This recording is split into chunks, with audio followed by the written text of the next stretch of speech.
Wildlife populations are declining across much of the world, and the number one cause is habitat loss. Today on the Population Factor, we discuss a bold new proposal to arrest this decline. Nature needs half. Our guest is Amy Lewis, Vice President of Communications and Policy with the Wild Foundation.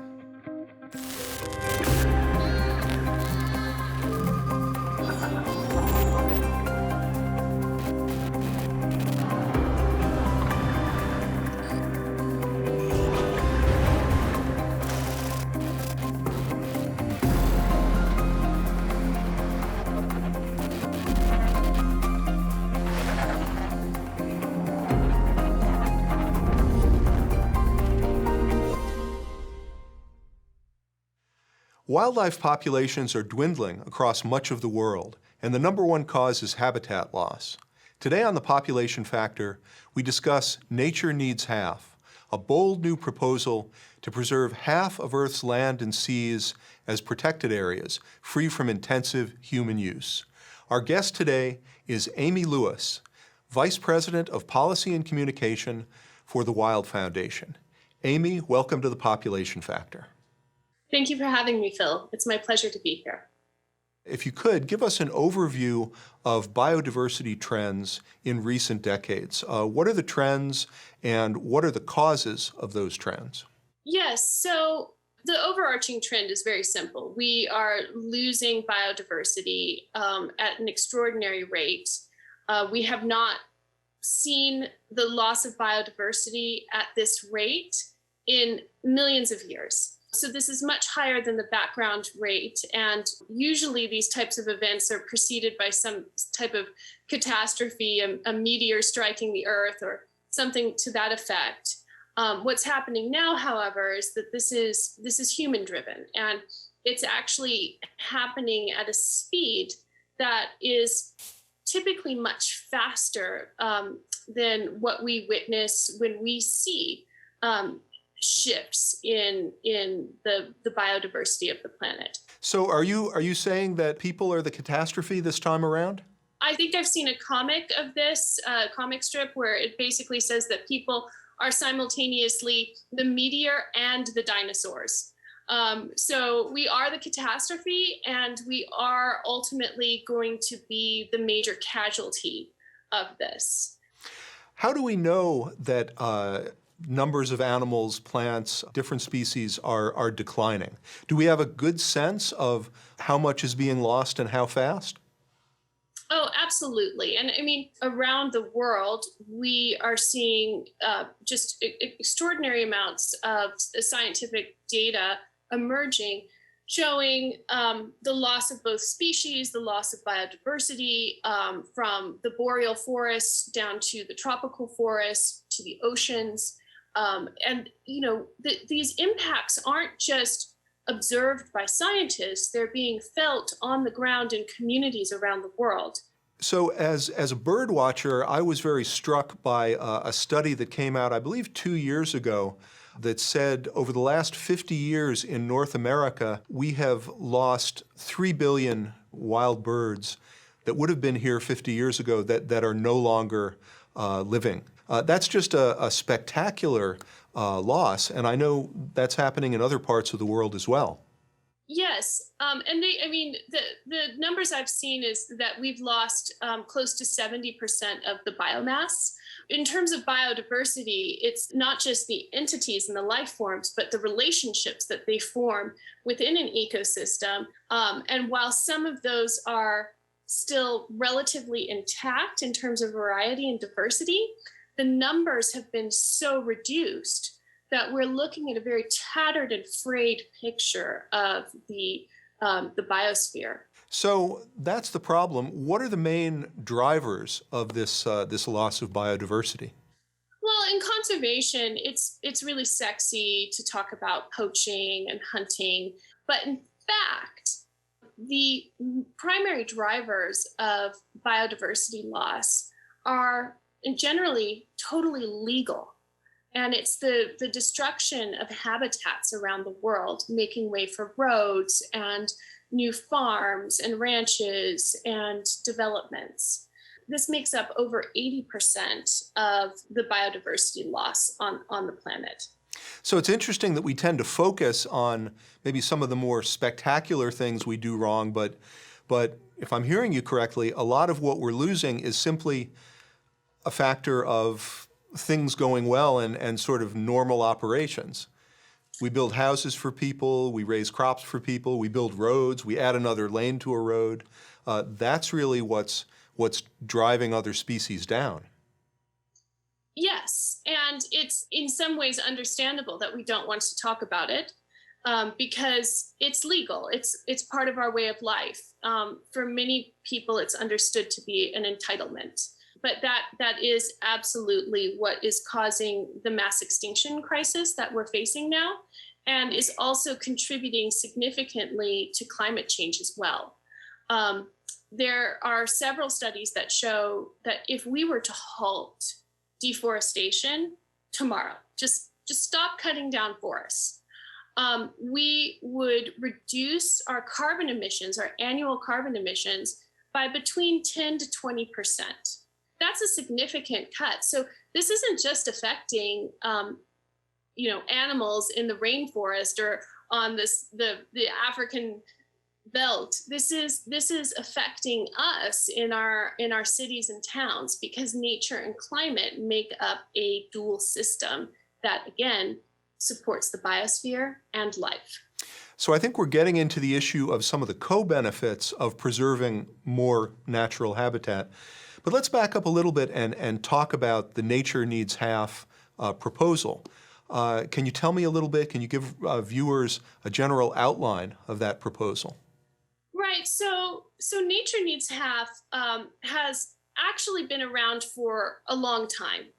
And if we go back and look at what Indigenous leaders have been telling us for decades, we're going to see they may not be using the word half, but they're speaking about sharing the planet, about reciprocity, about taking what we need from nature, but also leaving enough for nature to support her needs and to support our needs in the future.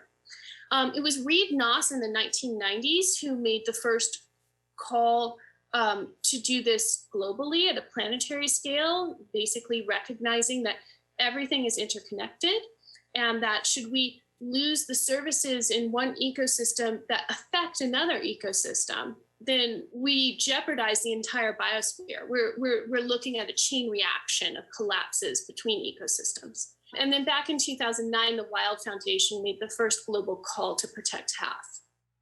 So we're looking at this goal of preserving half of all habitats in protected areas. The latest figures I've seen, and you probably are more up on this than me, but I've heard that in the oceans we're preserving perhaps 4% in protected areas, a very small percentage, and then terrestrially we're maybe at 15 or 16%. Now, even taking terrestrial habitats, we're a long way from half. Is there a practical path towards humanity preserving half Earth? Yes. And so just to go into a little bit more into where we're at right now, the targets that were set globally back in Aichi at the last Convention on Biological Diversity were 17% terrestrial and 10% marine. Right. And these were actually really significant jumps from where they had been, which there was basically 0% marine and I think it was like 3 or 4% terrestrial. But everybody knew at the time that it wasn't enough, that this was a political target. And so we are at approximately 10%, or on paper at least, for marine. A lot of those places don't have the enforcement and the funding that they need to actually protect them. Okay, 10% marine protected area, that's a little bit better than I had thought. Yes, I mean it's 10% on paper. In actuality, what's actually being protected, 4% sounds more accurate. I see. So everyone knew that these were political targets and that they weren't nearly enough, but they were adopted based on political feasibility and not ecological feasibility. Sure. So Nature Needs Half then is saying this has to be a political process, but we need to listen to what the scientists are telling us we need in order to actually avoid a mass extinction. Yes, and in fact, we still have approximately half of the planet left intact. There are absolutely vitally important ecosystems that must be restored. But at the moment, we're sitting on about 26, 27% really high quality wilderness. And we're sitting on another 35% of shared lands that, while they're shared with human communities, those ecosystems are still functioning as intended. So part of getting to nature needs half is setting up more protected areas. I think part of it, if I'm hearing you correctly, is going to have to involve rewilding areas that we've used perhaps intensively in the past, but we want to allow them to regroup naturally. 100%. And this is really a historic endeavor. The most important thing is that we protect what remains. We can't afford to lose the remaining high quality areas. We must protect that. We also need to restore and rewild the areas that are of vital importance. And that is probably the biggest step that we can take towards combating climate change at the moment. So there are going to be benefits to dealing with climate change as well if we can start rewilding these areas. Has that argument helped nature needs half gain some traction? It seems to me that often these days environmentalism pretty much means fighting climate change. I think that might be a mistake. There are lots of other issues as well. But with the scientists saying that these kinds of efforts can help us with climate change, is that opening up more possibilities for governments to start getting behind this initiative? I hope so, because actually protecting half the planet is probably the most efficient, the fastest, biggest step we can take to addressing climate change. But I'm wondering, what's the connection between setting aside more land for nature and human numbers? In order to achieve nature needs half, do we have to stabilize our population? I think that in order to achieve any of our environmental goals, we have to stabilize both our consumption and our population. And I think in the past, when we've discussed population issues, there's been this these two camps, consumption versus population. Right. It's been treated as an either or, and we can't do that anymore. We have to seriously look at both.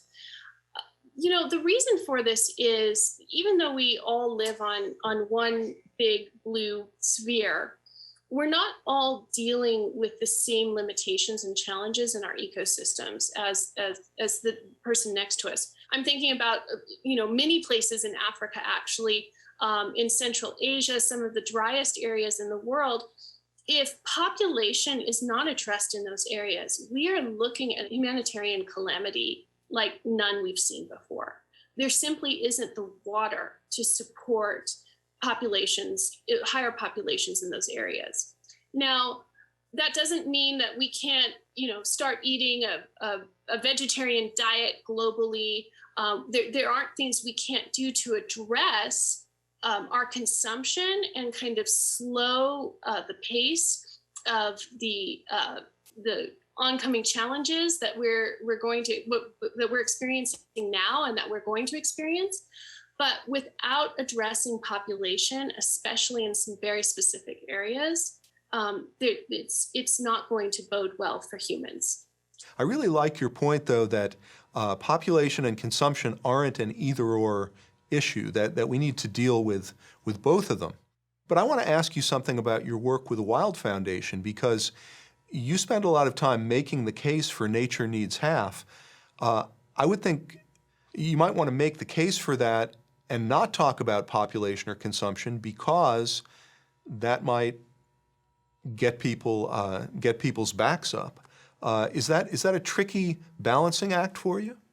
It is, and I don't shy away from discussing population issues, but the focus is definitely on nature needs half and protecting half the planet.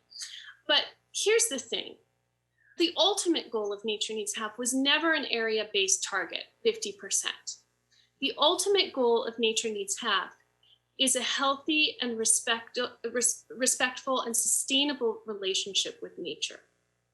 And there's a whole host of things that go into that besides just setting aside half the planet for nature and for the lifestyles, the traditional lifestyles that live well and sustainably within a wild and natural context. I love that way of putting it, because what you're saying is it's very important to set aside more land for other species. That's part of being respectful, right? Right. But curbing our pollution is also respectful. Finding alternatives to single-use plastics, that also has to be part of the equation here. So again, it's not just a one-size-fits-all kind of answer to our problems. Right. At a bare minimum, we need to have half the planet left intact to support life and to support human civilization. But that's just a starting place. That's not where it ends. What are some of the objections that you hear to the Nature Needs Half proposal? There's objections from kind of the environmental camp, and then there's, of course, objections from the non-environmental camp. The objections from the environmental camp largely surround the rights of local communities and indigenous peoples. And that is 100% valid concern. In the past, conservation has not handled those issues well. That being said, the Nature Needs Half movement is informed by indigenous leaders. We work with indigenous leaders, and we recognize that the 100% right and autonomy of indigenous people over their traditional lands is good for the planet, and we encourage that. So the concern, yes.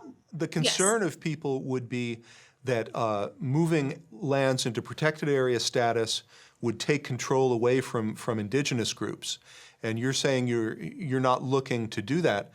But let me ask you a question. I mean, what if an indigenous group has control over its land and it wants to cash out to an oil company? I mean, that's just as bad if it's indigenous leaders as corporate executives, right?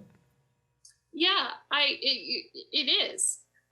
You're 100% right. And I think there's a role for government in those situations to come in and say, okay, well, instead of it cashing out with the oil company, let's cash out into a protected area. So you think enhancing the rights of indigenous people is a pretty good bet to help biodiversity as well?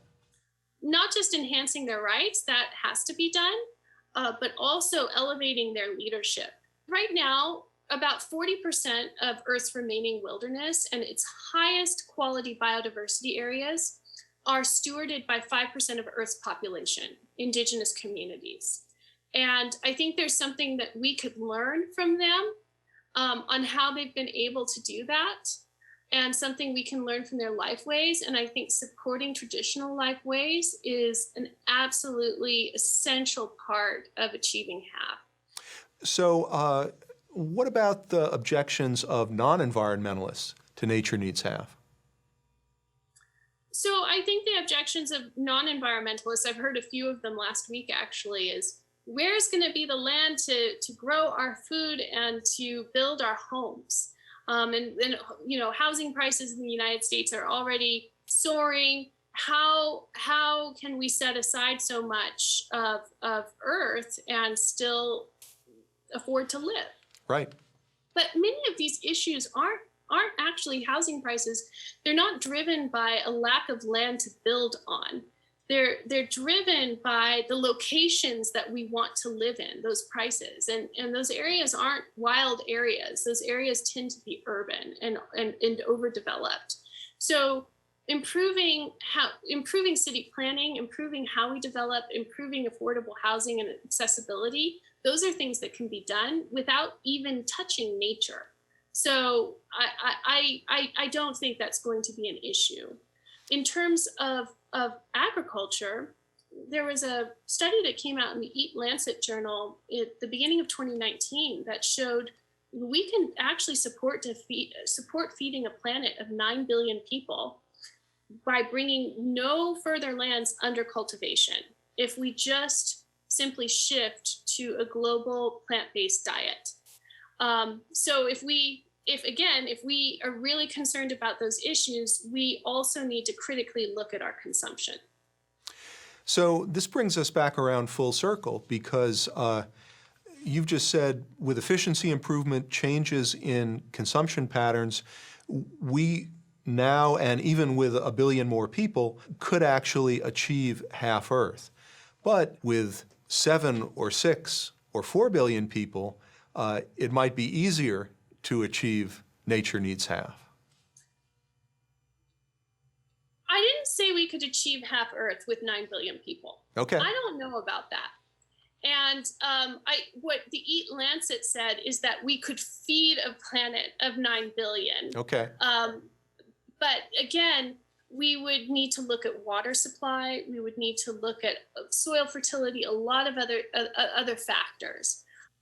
And we have to look at the regional impacts of population. It's not simply the global footprint that we have to examine. Certain regions are far more fragile, far more vulnerable, less resilient.